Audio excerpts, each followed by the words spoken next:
Salut à tous, je suis très contente de vous retrouver aujourd'hui dans une nouvelle vidéo dans laquelle je viens vous parler de mes lectures du mois de juin. Vous l'aurez vu dans le titre et dans la miniature, ce mois-ci a été très bon en termes de lecture. Voilà, j'ai passé un super moment de lecture, j'ai eu que des coups de cœur. Voilà, des gros, des petits. Après, il y a des coups de cœur qui, je pense, sont aussi beaucoup liés au fait que ce soit une saga que j'adore, que je termine, ou dans laquelle j'avance. Et puis il y en a d'autres qui sont vraiment des coups de cœur parce que le bouquin était incroyable et que ma lecture était incroyable. Et j'ai super hâte de vous en parler. Cette vidéo aurait dû sortir la semaine dernière, mais j'ai pas eu le courage de la filmer. Voilà. Et là, ça fait 3 fois que je la recommence parce que je sais pas pourquoi, le deuxième livre, je suis incapable de vous le résumer et à chaque fois, ça se barre en cacahuète et voilà. Bref, c'est pas grave, on y va. Le premier roman que j'ai lu, fin de saga, Dark Elements, Ultime Soupir, Jennifer Armentrout. Pire résumé de l'histoire, mais vous avez compris, j'ai terminé la saga Dark Elements et je l'ai beaucoup aimé cette fin. Même si je dois dire que je trouve un petit essoufflement très léger sur ce troisième tome et que c'est pas la première fois que ça me fait ça avec Jennifer Armentrout parce que Lux, ça m'a fait pareil au troisième, je commençais à m'ennuyer et j'ai lâché l'affaire, j'ai pas terminé la saga. Après c'est un peu moins mon style de young adulte puisque c'est un peu de la science-fiction et c'est moins ce que j'aime. Enfin, j'aime bien les science-fiction dystopiques. Ça, c'est moins ma came. Bref. Ensuite, je suis en train de lire la saga Covenant et j'avoue que le tome 1, j'ai adoré. Le tome 2, j'ai beaucoup aimé, mais un peu moins. Le tome 3, j'ai... voilà. Et je pense que si je n'avais pas trouvé le tome 4 d'occasion, il y a de grandes chances que je me sois dit, bah stop, on arrête, quoi, voilà. Donc espérons que le tome 4 relève un peu le niveau. Et dans Dark Elements, ça m'a fait aussi cet effet-là. Le tome 1, j'ai adoré, mais vraiment coup de cœur intergalactique. Le tome 2, je l'ai beaucoup aimé aussi, mais un peu moins. Et le tome 3, c'est pareil. Je trouve que le tome 3 est quand même vachement centré sur la romance. Et... voilà. L'univers de Dark Elements, qu'est-ce que c'est? C'est tout simplement un univers dans lequel des espèces de gargouilles, faut appeler ça un chat, sont descendus sur Terre. Ce sont donc les gardiens.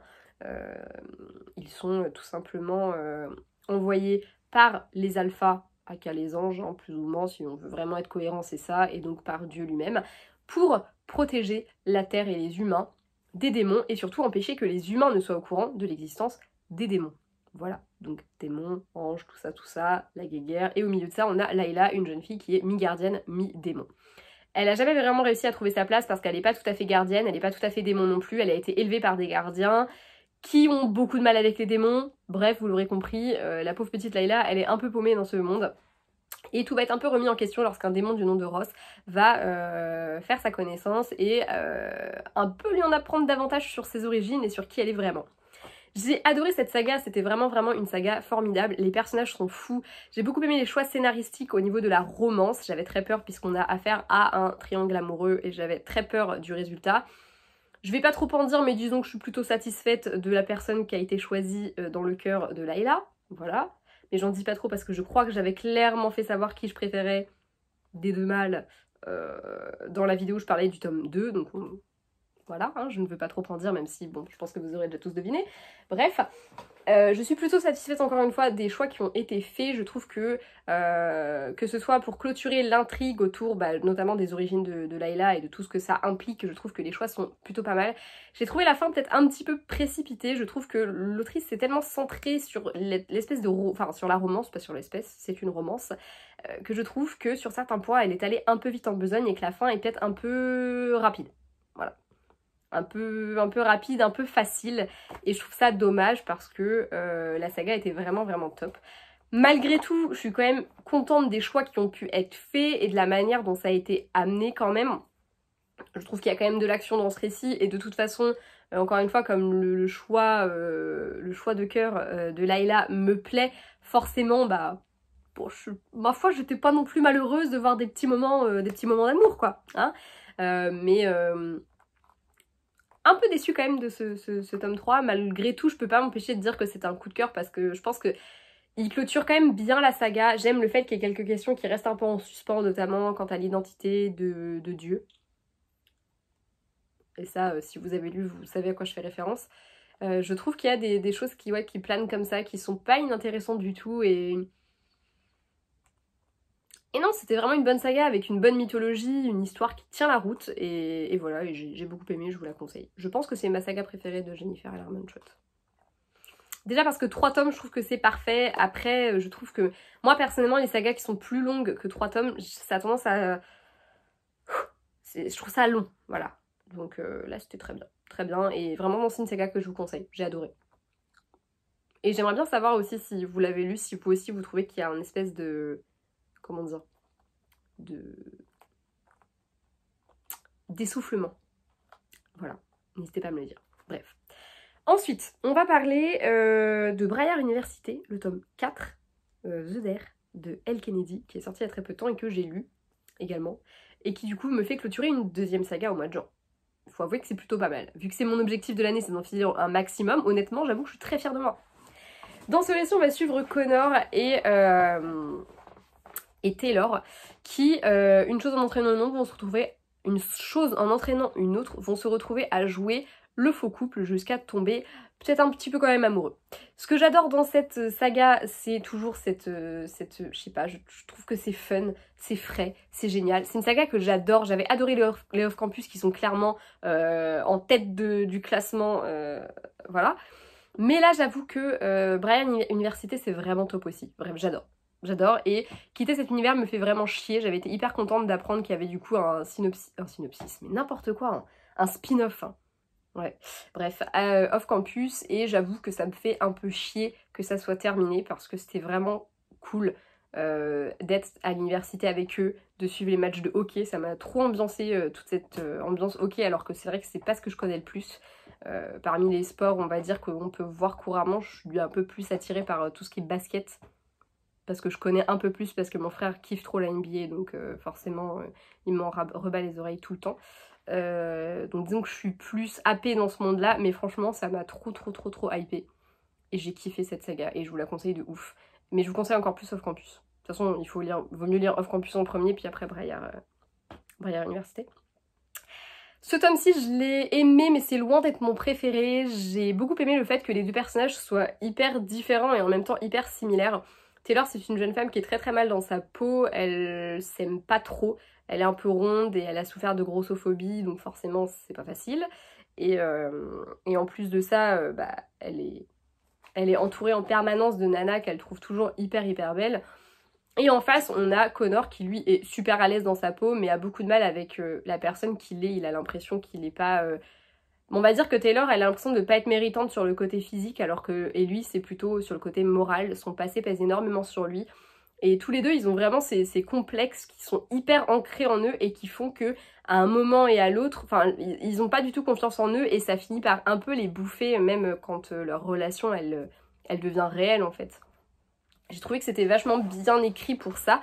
J'ai apprécié le fait que l'un et l'autre, ils aient leurs qualités, ils aient leurs défauts et ils aient surtout leur peur, qu'il y ait plein de choses qui rentrent en ligne de compte dans leur couple. J'ai trouvé ça hyper intéressant et on était vraiment loin de juste... c'était pas juste elle par exemple qui avait des complexes et qui se mettait des barrières. Il y avait lui aussi qui avait des complexes qui étaient tout autres et qui se mettait des barrières aussi. Et je trouvais ça vachement sympa. Après, le background autour de Connor était pas non plus fou. Enfin voilà, après je suis toujours un peu de mal moi, avec les histoires un peu tirées par les cheveux. Je dis pas que c'était tiré par les cheveux parce qu'en fait c'était très bien justifié.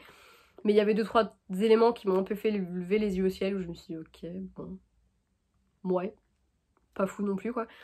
Et je trouvais que c'était un peu rajouter de l'action, histoire d'en rajouter, j'ai trouvé ça un peu dommage. Malgré tout, et c'est un peu comme The Dark Elements, c'est un peu le tome que j'ai le moins aimé de la saga, et en même temps, c'est une saga que j'aime tellement que ça a été un coup de cœur à lire parce que j'étais à fond dedans et parce que, je sais pas, ça me fait trop plaisir de retrouver les anciens personnages et de retrouver l'univers, et le fait de se dire que c'est la dernière fois, ça fait un peu... Ouais, ça fait un petit truc quoi. Du coup, j'aimerais bien qu'elle fasse une saga Elle Kennedy sur l'équipe de basket de Braillard. Parce que je crois qu'il y a une équipe de basket à Braillard, c'est parce que je crois c'est sûr. Et on suit un petit peu ça. Et du coup j'aimerais bien... bref. Je pense que j'ai à peu près dit tout ce que j'avais à dire et on va passer à, je pense, un des plus gros coups de cœur de ce mois-ci. Je pense qu'il est au coude à coude avec celui que je vais vous présenter juste après. Crescent City de Sarah J. Maas, publié chez De Saxus. Déjà le livre est magnifique, mais genre vraiment il est trop beau. Par contre je pense que la prochaine fois je ferai ce que j'avais fait avec le Prieuré d'Oranger, je le prendrai pas en hardback quand il y a des gros bouquins comme ça là, c'est... Ça m'empêchait pas de trimballer partout avec moi, d'ailleurs quand j'arrivais au travail avec mon bouquin à la main, mes collègues se foutaient de ma gueule et disaient qu'on avait l'impression que je venais bosser avec ma bible, mais bon, c'est pas grave. Dans ce récit, on va suivre Bryce, une jeune femme mi-fée, mi-humaine. Je suis clairement en train de lire le résumé derrière. Qui travaille chez un marchand d'antiquités. Et qui va voir sa petite vie de jeune fêtarde un peu décérébrée. Je suis méchante parce qu'elle est très très intelligente, mais c'est comme ça que les gens la voient. Être remise complètement en question quand il va se passer un drame dans sa vie. 2 ans plus tard, elle est plus du tout la même femme. Et elle va se retrouver à devoir travailler avec, on va dire, la police, même si c'est pas vraiment la police, pour résoudre un meurtre qui est très très similaire avec celui qui a bousculé sa vie des années plus tôt, enfin 2 ans plus tôt du coup. Et pour ça, elle va être aidée de Hunt, qui est un ange déchu. Voilà. Cet univers, il est juste dinguissime. Genre vraiment, il est extraordinairement bien. Il est super bien écrit. Il y a des rebondissements tout le temps. Moi, personnellement, j'ai rien vu venir de A à Z. J'ai été complètement bluffée parce qu'à aucun moment, à aucun putain de moment, je voyais le truc se faire. Vraiment, à aucun moment. J'ai pas arrêté d'être complètement bluffée par ce que je lisais tout le temps. Et c'était vraiment, vraiment incroyable. Le personnage de Bryce, je l'ai kiffé d'un bout à l'autre. C'est un bout d'âme qui se laisse vraiment pas marcher sur les pieds. Et pourtant, il y a des fois où elle flippe parce qu'elle est entourée de créatures qui pourraient la tuer en un claquement de doigts. Ouais. Il n'y a pas de mots en fait pour qualifier ce roman. Je l'ai trouvé extraordinaire. Je sais même pas comment vous le décrire tellement j'ai adoré. C'est d'urban fantasy, il y a beaucoup de gens qui ont du mal à se mettre dedans au début et je pense que c'est normal parce que l'univers est très riche et très complexe. Au début j'avais un peu de mal avec les différents castes, même la ville en elle-même je la trouvais complexe alors qu'on a un plan je crois au début si je dis pas de bêtises de la ville. Mais même la ville je la trouvais un peu, ouais c'est ça.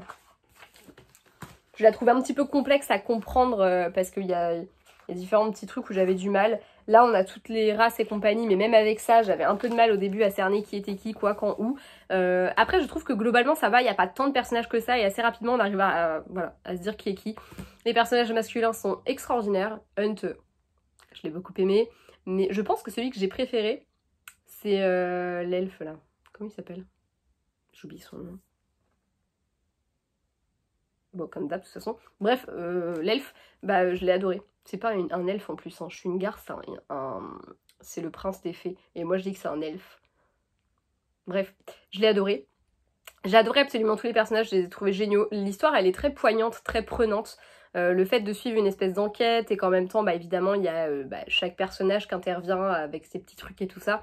Enfin, voilà, j'ai trouvé que non, vraiment, c'était hyper bien amené et hyper bien écrit. La plume de Sarah Jima, je n'en finis pas de l'apprécier et de la trouver vraiment, ouais, vraiment bien écrite, bien fournie.